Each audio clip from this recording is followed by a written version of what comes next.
व्यासपीठावरील प्रमुख पाहुणे, संस्थेचे संस्थापक श्री परदेशी सर, सूर्याच्या तेजाप्रमाणे चमकणारे माझे गुरुजन वर्ग आणि चांदण्याप्रमाणे चमकणारे माझे बंधू आणि भगिनींनो, सर्वांना माझा नमस्कार. आज 15 ऑगस्ट.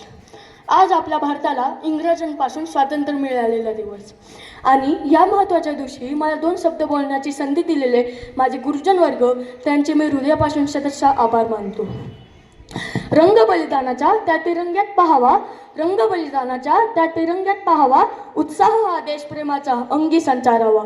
जयघोष भारताचा अस्मंती गुंजावा, सण हा स्वातंत्र्याचा सदैव चिरस्थायी राहावा, सदैव चिरस्थायी राहावा.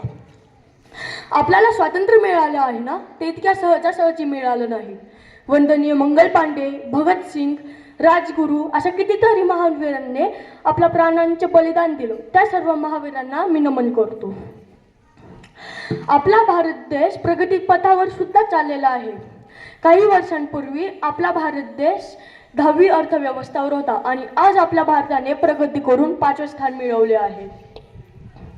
आणि हो, एखादी गरुड ज्यावेळेस आकाशात उडत असते तर मग त्याचं लक्ष जमिनीच्या त्याच्या घरट्यातल्या पिल्लाकडे असतं.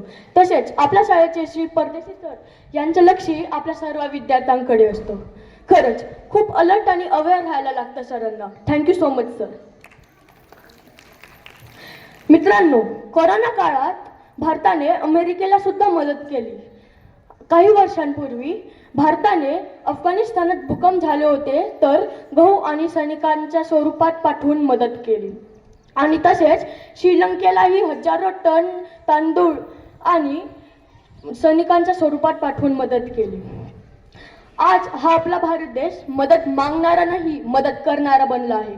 आणि हा आपला भारत देश घरात घुसायलाही घाबरणार नाही आणि घरात घुसून मारायलाही घाबरणार नाही. बोला, भारत माता की जय.